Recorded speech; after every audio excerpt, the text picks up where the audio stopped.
Maraming salamat po sa pagtangkilik ng ating video. Hinihikayat ko po kayong mag-like and subscribe para ma-update kayo sa susunod na nakabanata. Tara at umpisahan na natin. Nang ipapagpatuloy na sana ni Yvonne ang pakikipag-usap kay Daryl, ngumiti si Grandma Lindon at naglakad papunya kay Lily habang may hawak na wine glass. Napatigil ang lahat sa pagkain nang makita nilang papalapit ang matanda sa kanila. "Lilibod, may gusto sana akong itanong sayo." Dahan-dahang nagsalita ang matandang babae. "Okay lang po, ano po yon, Grandma?" sabi ni Lily. Tumango si Grandma Lindon at nagsalita. "Birthday ng lola mo ngayon, Lilibod, kaya maipapangako mo ba sa akin na pupunta ka sa Platinum Corporation para makipagnegosasyon? Malaki ang kikitain ng pamilya natin sa sandaling ipahawak nila sa atin si Giselle. Okay lang ba sa'yo ito?" Ito ay... Hindi na alam ni Lily kung ano ang dapat niyang isipin nang palihim siyang tumingin kay Daryl.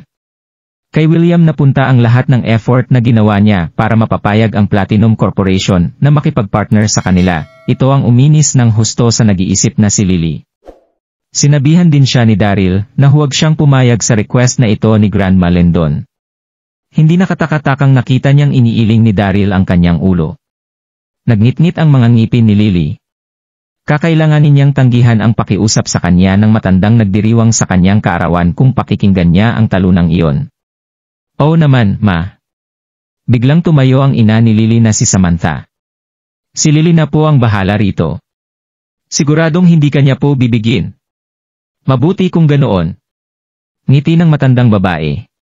Pero sa mga sandaling ito, walang ni isang nagakala na bigla ring tatayo ang tahimik na nakaupo sa isang tabi na si Daryl. "Huwag na kayong umasa." Naging matindi ang mga salita na kanyang binitawan. Si Lily naman talaga ang unang nakipagnegosasyon para sa kontrata, pero agad itong inangkin ni William. Nanlalamig na sinabi ni Daryl. "Ngayon nyo lang ulit na alala ang asawa ko ngayong ayaw nang kilalanin ng Platinum Corporation si William, tama?" "Ikaw? Anong sinabi mo?" Tumuro ang galit na matanda kay Daryl. Tumingin ang mga miyembro ng pamilya Lindon kay Daryl na parabang nakatingin sila sa isang taong wala sa kanyang tamang pag-iisip. Nasisiraan na ba siya? Naiisip niya pa ba kung ano ang katayuan niya sa pamilya Lindon? Siya lang naman ang nakikitirang manugang ng pamilya Lindon.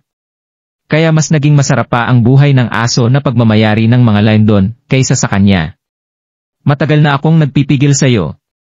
Hindi na nakapagpigil pa si William na biglang pumasok sa eksena. "Ano sa tingin mo ang ginagawa mo ngayon? Sino ka nga ba para diktahan ang mga dapat at hindi dapat gawin ni Lily? Nagsisimula ka ba ng gulo sa birthday ng lola namin? Nagsuot ka ng mumurahing mga damit, nagregalo ng basurang pamaypay at ngayon ay nagsisimula ka namang makialam sa usapan ng aming pamilya. Papatayin talaga kita." Agad na sumuntok ng malakas ni William pagkatapos nitong magsalita. Mukhang ibinigay niya na ang lahat ng kanyang lakas sa suntok na yon. Paboritong-paborito si William ni Grandma Lindon, kaya na-spoil na ito noong bata pa lang siya. Ang pagiging spoil na ito ang naging ugat kung bakit siya nagkaroon ng maiksing pasensya. Kaya kilala siya sa pakikipagaway at pagiging number 1 sa bully sa kanilang school. Pero kahit isa sa siyang matanda ngayon na palaging busy sa kanyang negosyo, kilala pa rin siya bilang isang tao na kayang dalhin ang kanyang sarili at kakilala ng karamihan sa mga big boss sa komunidad. Siguradong lagot na si Daryl. Nakasisiguro akong lalabas ito ngayon ng nakastretcher. Dapat lang sa kanya yan. Walang kahit na sinong awat kay William habang binubugbog siya nito. Maririnig ang usap-usapan sa paligid at pinigilan ng lahat ang kanilang pagtawa habang sabik na pinapanood ang mga susunod na pangyayari. Siguradong makakapagpabagsak ng beer ang suntok na yon ni William. Mabilis na lumiit ang mga pupil sa mata ni Daryl. At sa halip na umiwas sa papalapit na suntok, nanatili pa rin si Daryl sa kanyang kinatatayuan nang hindi gumagalaw. "Tumakbo ka na dali." Hindi inasahan ni Lily na bibigyan niya ng tulong ang talunang iyon. Siguradong hindi magiging masarap sa kanyang pakiramdam kung makikita niyang mabugbog ang isang tao na nagawa niyang makasama sa loob ng 3 taon. "Alam mo nang hanggang dyan ka lang pero nagawa mo pa ring makipagaway," nanlalamig na sinabi ni Daryl. Parang isang gangster sa kalye ang estilo sa pakikipagaway ni William. Maaaring puno nga ng lakas ang suntok na iyon, pero nananaginip siguro siya kung iisipin niyang masasaktan niya ako ng gamit ito. Bahagyang napangisi si Daryl. Kailangan ng mga batang miyembro ng pamilya Darby na panatilihing fit ang kanilang mga katawan. 7 taon pa lang si Daryl nang mag-aral siya ng Wing Chun sa ilalim ni Li Shan, na ika-23 henerasyon ng mga practitioner ng Wing Chun na nagturo sa kanya nito sa loob ng 1 taon. Kahit na hindi niya masabi na magagawa niyang talunin ang 10 katao ng sabay-sabay, hindi magiging problema para sa kanya ang pagtalo sa 2 o 3 mga ordinaryong maskulado na kumalaban sa kanya. Itinaas ni Daryl ang kanyang braso para sumalag, pero agad din itong nalampasan ng direktang suntok na ginawa ni William.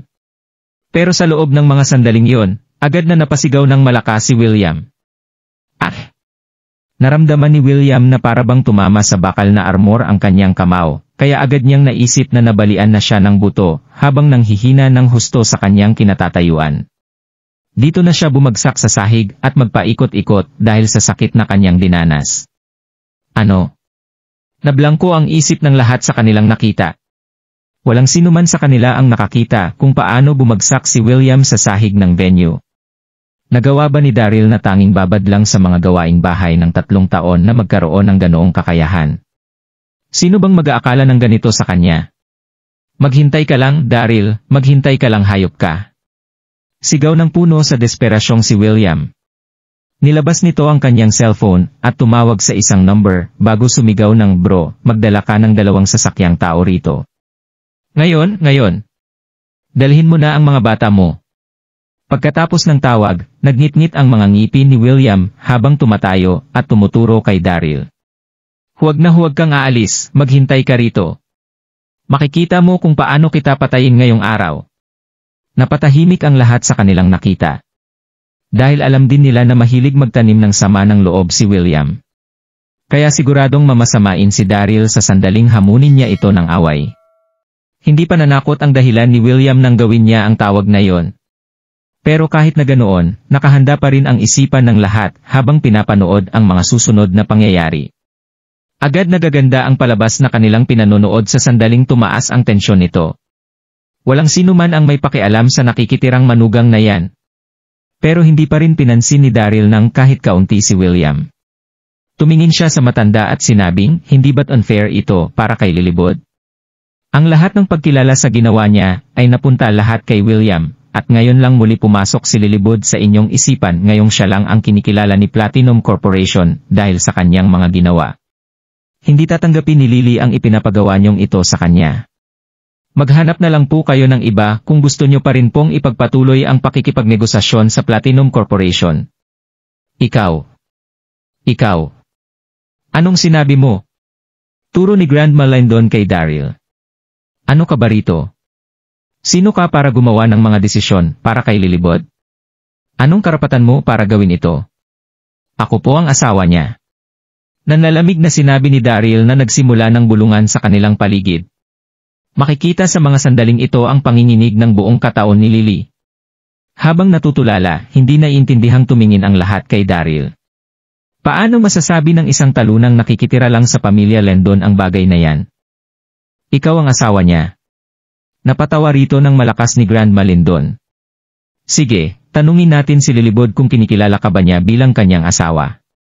At kung sasagot siya ng oo, hindi ko na siya kikilalanin pa bilang apo mula sa araw na ito. At kung hindi, mas maigi kung umalis ka na sa lalong madaling panahon. Agad na napatingin ang lahat kay Lily nang sabihin ito ni Grandma Lindon. Naging simple at direkta ang tanong na ito ng matanda. Sino ba ang pipiliin ni Lily, si Grandma Lindon ba? O ang talunan niyang asawa? Napasara ng husto ang mga kamao nang hindi makapagsalitang si Lily na parabang may nakabara sa kanyang lalamunan. Slap! Habang nakatingin ang nasasabik na mga tao sa paligid, tumayo si Samantha, at bigla nitong sinampal ng malakas si Daryl. Sa tindi ng biglaang pagsampal na ito, nawala sa balanse ang katawan ni Daryl na muntik nang mitumba sa sahig. Namula ng husto ang parte ng kanyang pisngi na sinampal ni Samantha. Tama nga si Grandma. Sino ka ba sa tingin mo? Tumuro si Samantha kay Daryl at sumigaw. Aso ka lang ng pamilya Lindon, Daryl. Kaya sinong nagbigay sa iyo ng karapatan para gumawa ng ganito kalaking iskandalo? Ipinagmamalaki mong asawa ka ni Lilibod, hindi ba? Kung ganoon, tatanungin kita, Ano pa bang meron ka maliban sa marriage certificate? Ni hindi mo nga nahawakan ang kamay ng anak ko sa 3 taon niyong pagsasama, hindi ba?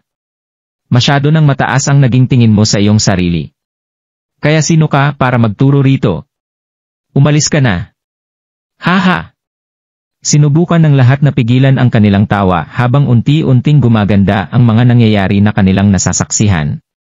Kung nangyari ito noon, hihingi na lang ng tawad si Daryl sa lahat.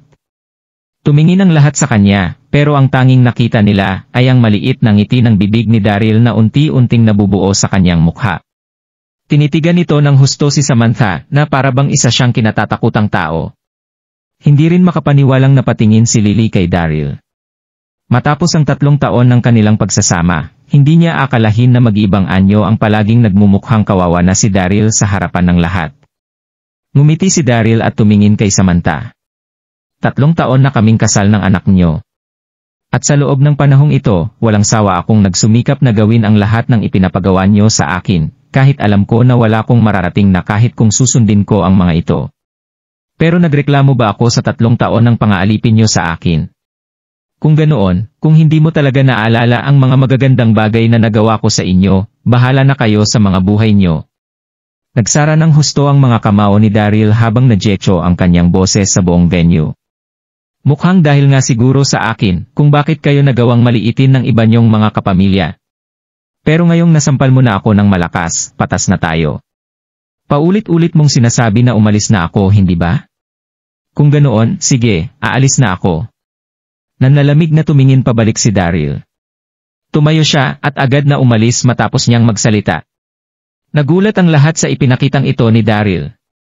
Walang sino man ang nagakala na magagawa ng isang talunan ang ganitong klase ng mga bagay. Pero wala ring pumigil sa kanya dahil gusto na rin siyang paalisin ng buong pamilya Lindon sa kanilang mga buhay.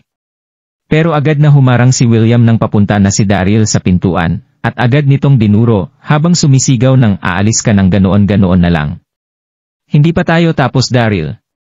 Makakaalis ka naman, pero kailangan mo nga lang lumabas dito ng nakastretcher.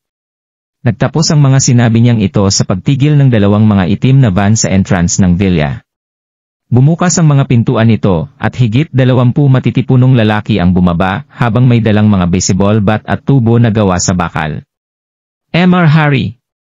Sigaw ni William habang mabilis na naglalakad papalapit sa leader ng grupo. Tumango naman ang lalaking may hawak na itak at nagtanong ng sino ang umagrabyado sa iyo rito. Itong mangmang na ito, Mr. Harry. Bugbugin niyo siya hanggang sa mapaluhod siya sa lupa. Sigaw ni William. Hindi inaasahang nagkaroon ng eye contact si Daryl at ang leader ng grupo na yon. Agad na pinigilan ni Daryl ang kanyang sarili sa pagtawa ng malakas. Si Harry. Harry Crocker. Walang duda na ang inaanak ni Samson na si Harry Crocker ang tinatawag ni bro ni William sa tawag, siguradong maaalala pa rin nito nang malinaw ang mga nangyari sa kanila noon sa Moonlit River Bar. Agad na nabuhay ang dugo ng lahat na napatayo sa tindi ng excitement na kanilang nararamdaman. Wala sa kanilang nagakala na umaabot pala kay Harry ang mga koneksyon ni William. Kilala sa kawalan ng awa si Harry sa kanyang mga nakakaawak, at siguradong matatalo ng mga ito si Daryl kahit saang anggulo pa nila tingnan. Umalis ka na Daryl. Hindi na rin nakapag-isip pa ng matino si Lily. Agad siyang tumayo at sumigaw para balaan